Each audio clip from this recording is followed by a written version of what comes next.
Part 3. The Empty Bed. The two men were playing their second game of golf. The weather was much better and the light wind was pleasant. Incredible wind we had last night. The Colonel began.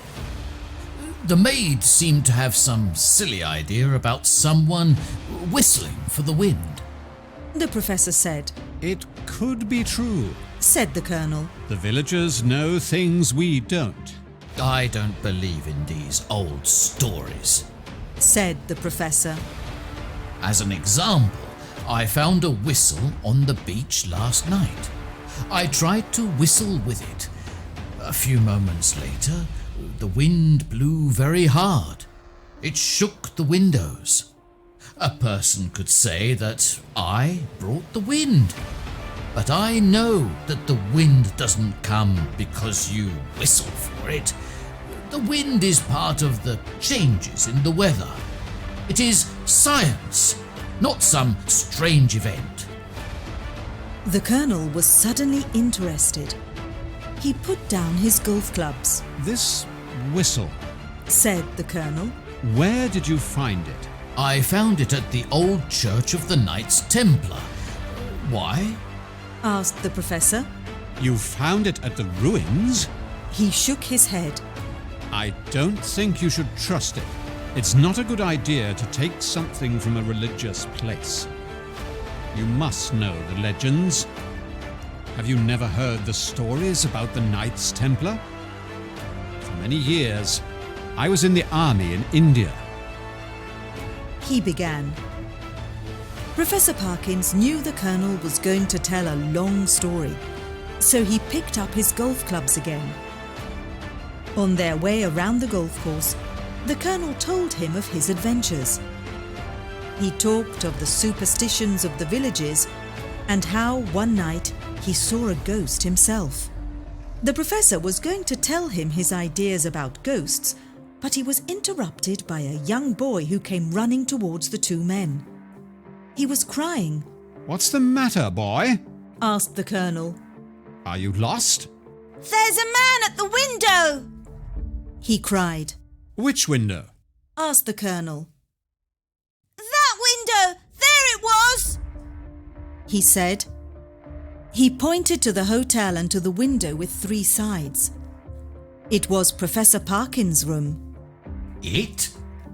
Asked the Professor. You said you saw a man. It was like a man, but it wasn't a man. I didn't like the face. The boy started to cry again. It was probably a silly joke. Said the Colonel. Don't cry. Here.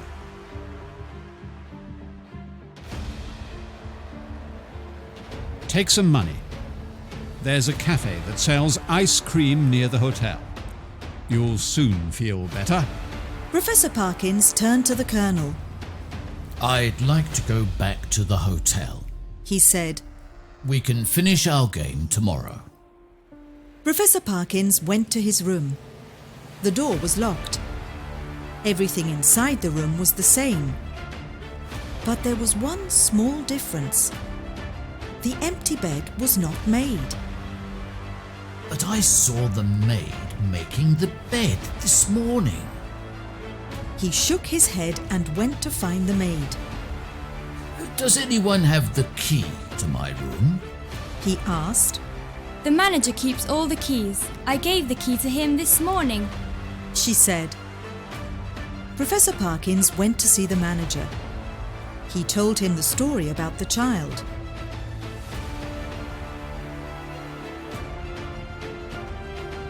Was anything missing? The manager asked. He wanted to tell him about the bed, but then he didn't want the maid to be in trouble. No, everything's fine. Perhaps it was the child imagining things. Or maybe it was a different room. He left quickly. He was angry with himself. There must be a reason, but he didn't know the answer. Later that night, the Professor studied the whistle again. He thought of the Colonel's words. I don't trust it. You should throw it in the sea. He put it back on the desk. He went to the door and closed it with the key. Then he went to the windows. They were closed too. He saw for the first time that there were no curtains in his room. The light of the full moon shone through the windows and into the room. The professor didn't want another sleepless night, so he took the blanket from the second bed and made a curtain. He fell asleep quickly.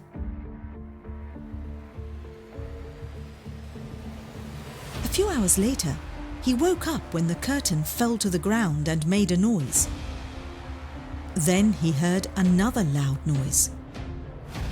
The noise was coming from the empty bed. The bed was shaking. There, sitting in the other bed, was a white figure. The figure slowly got out of bed and moved towards the professor. The figure's face was full of lines like the creased sheets. It had no eyes, but it had a large, open mouth.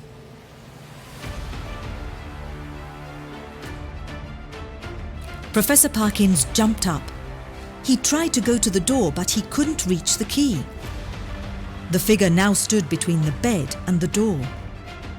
The professor moved quickly towards the window. The figure continued to follow him with its long arms held out. Its fingers almost touched his face.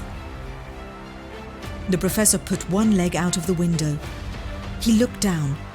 Could he jump? The figure came closer. At that moment, he felt a cold face push against his neck. He cried out in terror.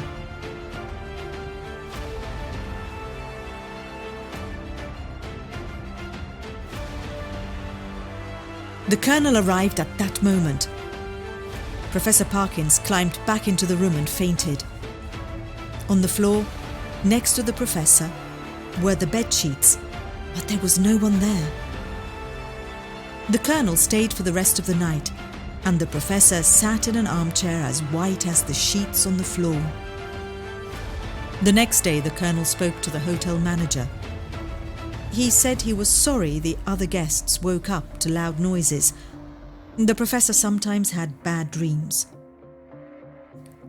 Professor Parkins still doesn't believe in ghosts, but he is less certain about things now. The professor did not return the whistle. He threw it into the sea as far away as he could.